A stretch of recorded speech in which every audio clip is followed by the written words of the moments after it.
ذرا میرے ساتھ آپ پہلے تو نعرہ لگائیں تاکہ محفل شروع ہو. نعرہ تکبیر. کلمہ پڑھیے, دیکھیے پہلا کلمہ, دوسرا کلمہ, مرحلہ آپ نے. نعرہ تکبیر. جس کی نظروں میں اللہ جتنا بڑا ہے اتنا بڑا نعرہ لگائے. نعرہ تکبیر. جس نے کبریائی کو عام کیا اور رسالت کو پھیلایا, اس رسول کا نعرہ لگائیے. نعرہ رسالت. نعرہ رسالت. آئیے اب بیعت کا مرحلہ ہے. مولا غدیر کے قدموں پہ اپنے نعروں کے ہاتھوں سے بیعت کیجئے, دونوں ہاتھوں کو بلند کر کے. نعرہ حیدری. نعرہ حیدری. 14 معصومین کے خیر مقدم میں لکھنؤ کی تسلیمات اور استقبال اور خیر مقدمی انداز میں ایک باواز بلند نعرہ صلوات. صلی علی محمد محمد. ارباب علم, ارباب ادب, ارباب شعر, ارباب سخن, ارباب سائنس, ارباب فہم, ارباب ذکا, ارباب سخن, ارباب دانش, ارباب ولا, ارباب عزا, ارباب شہر عزا. ہزار نعتیں اس رسول کے نام جو اول خلق, اول خلق, اول خلق, اول اسم, اول ذات, اول حیات, اول لوح, اول قلم, اول حرف, اول معنی, اول نور, اول ذات, اول حیات, یعنی میرا رسول ہے. اور اس کو اللہ نے کہا وَإِنَّكَ لَعَلَىٰ خُلُقٍ عَظِيمٍ. اس کا مطلب جب وہ عالم جبروت میں تھا تب بھی عظیم تھا, لاہوت میں تھا تب بھی عظیم تھا, سماوات میں تھا تب بھی عظیم تھا, خلد میں تھا تب بھی عظیم تھا, عبد المطلب کی صلب میں تھا تب بھی عظیم تھا, عبداللہ کی صلب میں تھا تب بھی عظیم تھا, ابو طالب کی گود میں تھا تب بھی عظیم تھا. آئیے پہلے مدح ہو جائے, جوش ملی آبادی کا سہارا لوں اور لکھنؤ والوں کو مبارکباد دوں. پہلے حسینی تنظیم آف انڈیا کو مبارکباد. دیکھتے دیکھتے 20 سال سے زیادہ کا عرصہ ہو گیا اس جشن کو ہوتے ہوئے, اور میں نے صرف 1 سال میں نہیں حاضر ہو سکا. باقی چونکہ میں 19 ہی رہتا ہوں اس لیے میں 19 ہوں یہاں پہ, مگر میں یہاں شامل ہوتا رہا ہوں. اور یہ وہی لکھنؤ ہے, یہ وہی سامعین ہے, مگر اس بار جو آپ کی آرائش ہے, زیبائش ہے اس تنظیم کی, لگ رہا ہے سلور جبلی منانے کی تیاریاں ہیں. اور اس بار کی فہرست کے لیے مبارکباد دوں گا. لکھنؤ والوں صرف 14 شعراء ہیں, جس میں 9 بیرونی ہیں, 5 مقامی ہیں. صرف 14 شعراء ہیں, اس لیے محفل وقت پہ شروع ہو رہی ہے, وقت مکمل ہوگی. سامعین انشاءاللہ بڑھ تو سکتے ہیں مگر کم نہیں ہوں گے. رسول اسلام کے حوالے سے پہلے ایک آدھ بند پیش کر دوں موضوع پہ. جناب جوش ملی آبادی کا سہارا لیتا ہوں. نوع انسان کو دیا کس فلسفی نے یہ پیام, مرد غازی کا کفن ہے خلط عمر دوام, نصب کس نے کر دیے مقتل میں حوروں کے خیام, جانتے ہو اس دبیر ذہن انسانی کا نام, جو انوکھی فکر تھا, جو ایک نیا پیغام تھا, اس حکیم نکتہ پرور کا محمد نام تھا. اس محمد مصطفیٰ کا کیا عجب پیغام ہے, خود جیو اوروں کو جینے دو یہی اسلام ہے. آئیے اب یہ بات ہو گئی, اور کیا خوبصورت نکتہ فرمایا کہ بیٹی باپ کے لیے رحمت ہوتی ہے, لیکن نکتے کو انہوں نے عورت کی زندگی کے 3 روپ بیان کیے. یہ جمادی الاخر کا مہینہ ہے, یعنی شہزادی کی آمد اور شہزادی کے حوالے سے جمادی الثانی اور رجب کا کیا امتزاج ہے. اور یہ محفل جشن یاسین و صادق آل محمد یعنی 2 مناسبتوں سے ہے. رسول کے ساتھ امام بھی ہے, آئینے کے ساتھ جوہر بھی ہے, پھول کے ساتھ خوشبو بھی ہے, سورج کے ساتھ روشنی بھی ہے, چراغ کے ساتھ لو بھی ہے, عطر کے ساتھ خوشبو بھی ہے, رسول کے ساتھ امام بھی ہے, محمد کے ساتھ جعفر بھی ہے, امین کے ساتھ صادق بھی ہے. صلوات بھیجے محمد و آل محمد پر. مگر یہ محفل رجب اور شعبان کی محفلوں کا دروازہ ہے, یہیں سے محفلیں شروع ہوتی ہیں. اس لیے آپ کو یہاں سے وہ ماحول بن جانا چاہیے کہ لگے کہ شہر ولا لکھنؤ میں محفلیں شروع ہو گئیں. پوری دنیا میں آج محفل ہوگی، کل لاہور میں، اسلام آباد میں، کراچی میں ڈیمانڈ شروع ہو جائے گی. کوئی قاسم بھائی سے کہے گا ہمیں کیسٹ بھیجیے، کوئی خدیجہ ٹی وی سے کہے گا ہمیں تصویر بھیجو. یہ سب کل سے شروع ہو جائے گا. اس لیے کہ لکھنؤ کیا ہے آپ کو بتاؤں. اب میں یہاں پہ استاد گرامی حکیم شارف صاحب کا ایک شعر پڑھ دوں. لکھنؤ مٹ گیا، لکھنؤ مٹ گیا، لکھنؤ مٹ گیا پھر بھی شارف امتحان گاہے اہل نظر ہے، امتحان گاہے اہل نظر ہے. تو لکھنؤ کی محفلیں ہیں یہ. تو اب میں وہ بات عرض کر دوں، میری مائیں اور بہنیں بھی یہاں سے شہزادی کا ذکر ہو جائے تاکہ سب کی شرکت ہو جائے. بیٹی رحمت ہے، بیٹی رحمت ہے باپ کے لیے، زوجہ ایمان ہے شوہر کے لیے، ماں جنت ہے بیٹے کے لیے. تینوں جملے سنے آپ نے. بیٹی رحمت ہے باپ کے لیے، زوجہ ایمان ہے شوہر کے لیے، ماں جنت ہے بیٹے کے لیے. فاطمہ رحمت ہے رحمت للعالمین کے لیے، ایمان ہے کل ایمان کے لیے، جنت ہے جنت کے سرداروں کے لیے.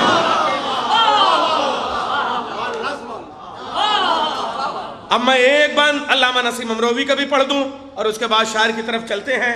ہمارا جو پہلا شاعر ہوگا اس کا نام ہی ہے تاج، تخلصی تاج. لگے کہ تاجداران اودھ کی بارگاہ میں ہم آئے ہیں. آئیے ہم سلسلہ شروع کرتے ہیں. پہلے ایک بند پیش کرتا ہوں علامہ نسیم امروی کا.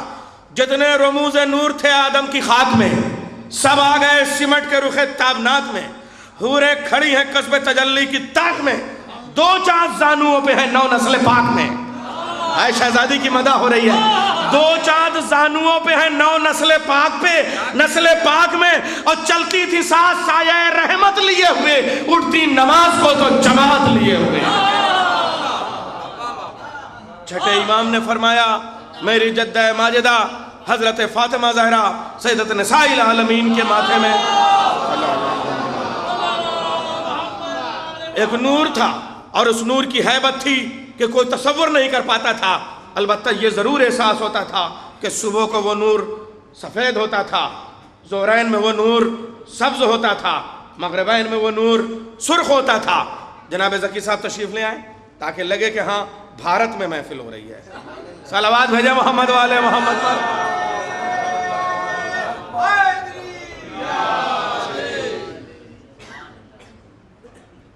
میرا چھٹا امام فرماتا ہے کہ وہ نور میرے جد امام حسین کے ماتھے میں منتقل ہو گیا. ذرا سا موضوع کی طرف ہم چلتے ہیں. میرے جد امام حسین کے ماتھے میں منتقل ہو گیا. سوال یہ پیدا ہوتا ہے کہ وہ نور امام حسن کے ماتھے میں کیوں نہیں منتقل ہوا؟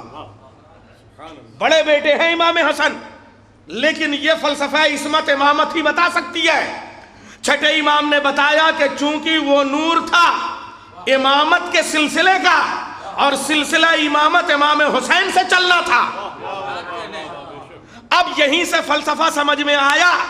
رسول اسلام نے فرمایا کہ حسن اور حسین علی کے صلب سے میری اولاد ہے. اب کوئی اور کیا بتائے گا؟ اگر علی کے صلب سے میری اولاد ہیں تو اللہ نے خود محمد کے صلب سے کیوں نہیں وہ حسن اور حسین کو پیدا کیا؟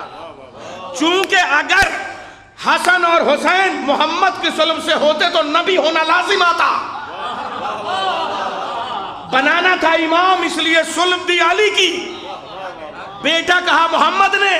بس یہی موضوع پہ آ جاؤں میرے غازی. ایک جملہ قبول کر لو، اپنی رعایا کی حاضری قبول کر لو. میری شہزادی سیدت نساء العالمین حضرت صدیقہ طاہرہ بطول کبریٰ نے عجیب و غریب جملہ کہا، عباس ام البنین کے بطن سے میرا بیٹا ہے، اس لیے کہ اگر زہرا کے بطن سے ہوتا تو امام ہونا لازم تھا.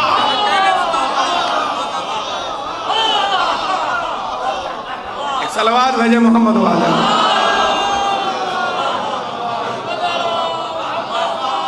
شعرا آ گئے ہیں، میں سلسلہ شروع کرتا ہوں. تاج اللہ صلی اللہ تاج. آج یہ جو ہم اسٹیٹ میں بیٹھے ہیں، راجدھانی میں، یہ ریاستوں کا تصور بھی اودھ کے تعلق داروں کا. مختار عام جناب وسیم حیدر صاحب اس وقت موجود ہیں. راجہ پیرپور، راجہ لورپور اور راجہ محمود آباد کے مختار عام ہیں آپ۔ اب میں ان کی موجودگی میں یہ بات کہہ رہا ہوں، اگر بادشاہ شجاع الدولہ نہ ہوتے تو اسٹیٹ کا تصور نہیں تھا۔ جس وقت ایسٹ انڈیا کمپنی یہاں آنے لگی تو بادشاہ شجاع الدولہ نے سمجھ لیا تھا کہ انگریزوں سے مقابلہ حکومت کا مشکل ہوگا، اس لیے ایسٹ انڈیا کمپنی کو مسترد کر کے تاج برطانیہ سے اپنے تاج ہونے کا پہلے سند لی تاکہ برابر سے گفتگو کی جا سکے، اور پھر اپنی راجدھانی کو، اسٹیٹ کو، ریاست کو فیض آباد سے لکھنؤ منتقل کیا، اور پھر صرف اور صرف باپ نہیں بلکہ یہ وہ گھرانہ ہے کہ جہاں بادشاہ شجاع الدولہ کے ساتھ حضرت بہو بیگم امت الزہرا ماں اور باپ دونوں نے ایک بیٹے کو جنم دیا اور پروان چڑھایا، بادشاہ آصف الدولہ۔ آصف الدولہ نے جتنی قربانیاں لکھنؤ کو سجانے میں دی اتنی ہی قربانیاں کربلا کو سجانے میں دی۔ نہر فرات جو آج کربلا معلیٰ میں ہے وہ بادشاہ آصف الدولہ کی نکالی ہوئی ہے، اسی لیے ہندوستان والے اسے نہر فرات کہتے ہیں، عراق والے اسے نہر آسفیہ کہتے ہیں۔ میں ذمہ داری سے یہ باتیں کہنے جا رہا ہوں تاکہ ریکارڈ ہو جائے اور پوری دنیا میں کیمرے کے ذریعے یہ بات جو پہنچ رہی ہے، اور یہ بھی کہہ دوں کہ اللہ کا شکر ہے کہ پورے ہندوستان میں میری آواز امریکہ میں پہنچے یا لندن میں پہنچے، حق کہنے سے میں کبھی نہیں ڈرتا ہوں۔ پوری دنیا میں 3 وہ بڑے نام ہیں، وہ گھرانے ہیں جنہوں نے انگریزوں کے خلاف جنگ کا بگل بجایا۔ میسور میں ٹیپو سلطان بادشاہ حیدر علی کا بیٹا، بنگال میں سراج الدولہ، اور اودھ میں واجد علی شاہ اور بیگم حضرت محل۔ اللہ کا شکر ہے یہ 3 کے تینوں شیعہ تھے، 12 امام کو ماننے والے تھے۔ انقلاب کا پیغام وہی بلند کر سکتا ہے جس کا تعلق کربلا سے ہو۔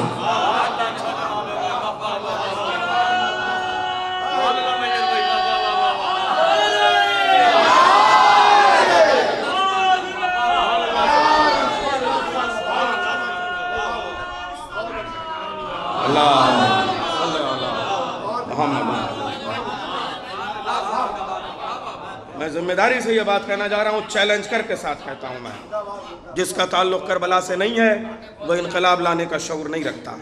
یہ یاد رکھیے گا، جو میدانوں میں جم کے لڑنے والے ہوتے ہیں وہی انقلاب کا بگل بجاتے ہیں، اور جو پہاڑیوں پہ نظر آتے ہیں ہمیشہ وادیوں میں تہذیبیں بنتی ہیں، وادیوں میں تہذیبیں بنتی ہیں، وادیوں میں تہذیبیں بنتی ہیں، پہاڑیوں پہ غیر مہذب لوگ بھاگتے ہیں۔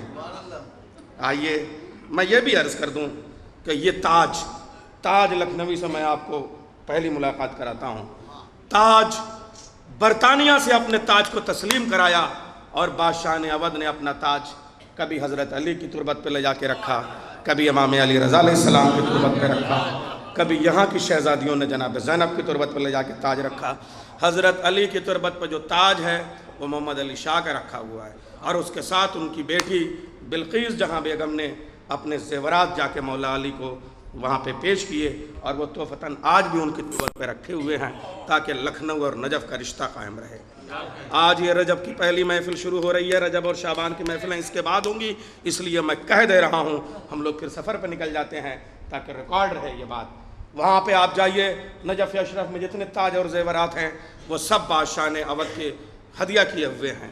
آپ امام علی رضا علیہ السلام کے ہاں جائیے گا تو وہاں پہ جتنے میوزیم میں تاج رکھے ہوئے ہیں بادشاہ نے اودھ کے ہدیہ کیے ہوئے ہیں، یعنی انہوں نے اپنے محل نہیں بنائے، حسین کے عزاخانے بنائے۔ اور آگے بڑھیے آپ، سلسلہ بڑھتا ہے۔ واجد علی شاہ اختر جو یہاں کا آخری تاجدار ہے، کہا جاتا ہے، الزام لگایا جاتا ہے کہ وہ اس لائق نہیں تھے کہ وہ یہاں سے چھوڑ کے جاتے اور مجھے جوتیاں پہنائیں اور یہ پہنائیں۔ میں آپ کو بتاتا ہوں، احسان مانیے آپ، اس شخص کو پتا تھا کہ اگر میں بغاوت کر دوں گا تو لکھنؤ میں قتل و غارت گری ہوگی اور میری عوام قتل ہوگی، اس لیے اس نے اپنا معزول ہونا خود کو گوارا کر لیا، لیکن عوام کی قتل و غارت گری برداشت نہیں کی۔ نزاکت کو سمجھیے آپ، علی کی خاموشی کو آپ صرف اور صرف علی کے اوپر محمول نہ کیجئے گا، بلکہ کائنات پہ احسان ہے۔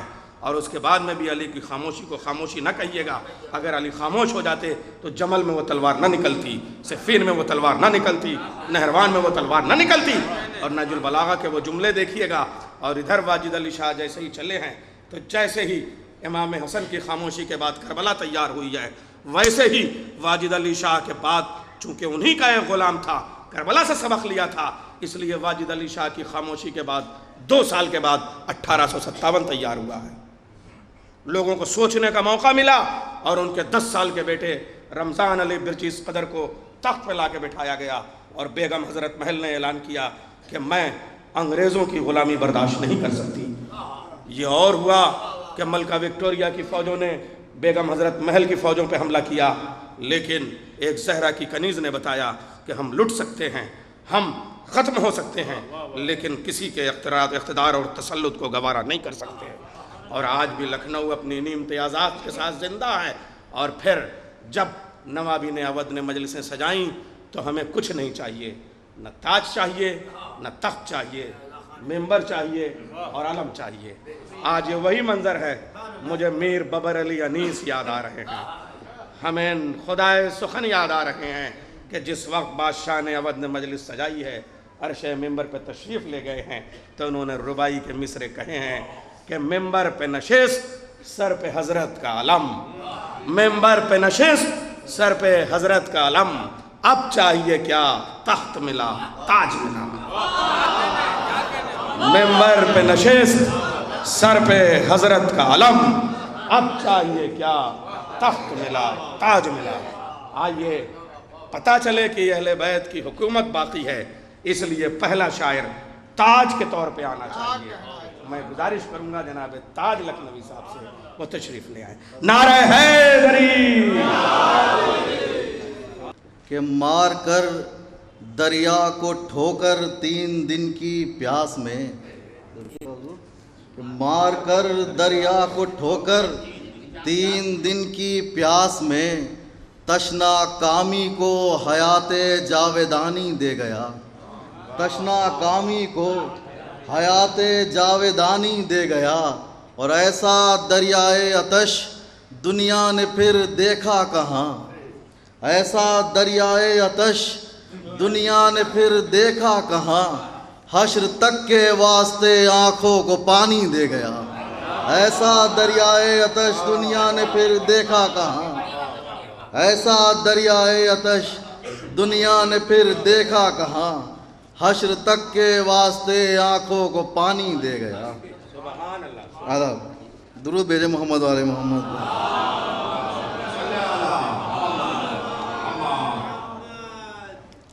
عرض کرتا ہوں 2 مطلیں اور چند شعر.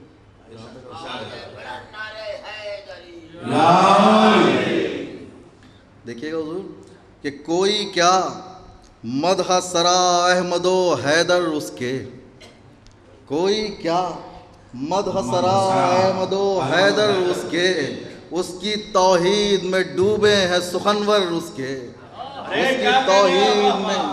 کوئی کیا مدح سرا احمد و حیدر اس کے، اس کی توحید میں ڈوبے ہیں سخنور اس کے.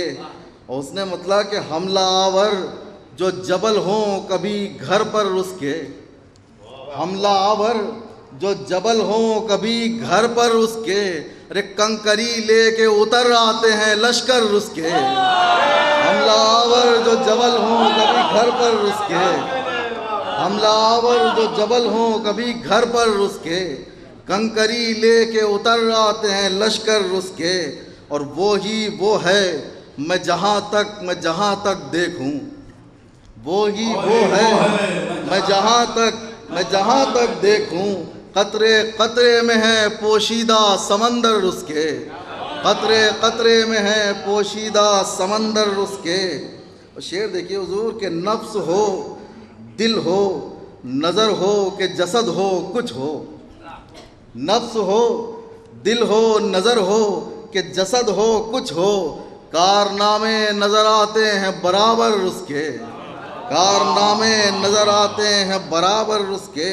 2-4 شعر اور پڑھوں گا. دیکھیے کہ وہ نہاں اور عیاں اس کے نظارے ہر سو، وہ نہاں اور عیاں اس کے نظارے ہر سو، جلوہ گر ہیں ہر ایک آئینے میں جوہر اس کے، جلوہ گر ہیں ہر ایک آئینے میں جوہر اس کے، وہ اکیلا ہے وہ تنہا ہے وہ واحد وہ احد، وہ اکیلا نہیں حصہ دیکھیے گا کہ وہ اکیلا ہے وہ تنہا ہے وہ واحد وہ احد، اس کی یکتائی سے واہ ہوتے ہیں دفتر اس کے، اس کی یکتائی سے واہ ہوتے ہیں دفتر اس کے۔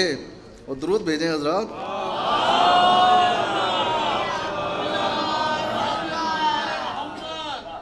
شعر عرض کر رہا ہوں بطور خاص کہ تب کہیں جا کے کھلا خلقت عالم کا سبب، تب کہیں جا کے کھلا خلقت عالم کا سبب، خاص لوگ اوڑھ کے جب سو گئے چادر اس کے، تب کہیں جا کے کھلا خلقت عالم کا سبب، تب کہیں جا کے کھلا خلقت عالم کا سبب، خاص لوگ اوڑھ کے جب سو گئے چادر اس کے۔ اور یہ بھی شعر کہ اس کی تلوار کا میدان میں ہوتا ہے ظہور، اس کی تلوار کا، اس کی تلوار کا میدان میں ہوتا ہے ظہور، آستینوں میں نہیں چھپتے ہیں خنجر اس کے، اس کی تلوار کا میدان میں ہوتا ہے ظہور، اس کی تلوار کا میدان میں ہوتا ہے ظہور، آستینوں میں نہیں چھپتے ہیں خنجر اس کے۔ شعر بہت سارے ہیں، ایک شعر اور مقطع کی زحمت کہ خون سے سینچا ہے توحید کو سر بوئے ہیں، خون سے سینچا ہے توحید کو سر بوئے ہیں، کھیت ہو سکتے نہیں دیر میں بنجر اس کے، خون سے سینچا ہے توحید کو سر بوئے ہیں، کھیت ہو سکتے نہیں دیر میں بنجر اس کے۔ درود بھیجیں محمد والے محمد کو۔ کھیت ہو سکتے نہیں دیر میں بنجر اس کے، اور تاج کھلتی ہے جہاں وہم و گما کی پرتیں، تاج کھلتی ہے جہاں وہم و گما کی پرتیں، بالیقین ہوتے ہیں منظر پس منظر اس کے۔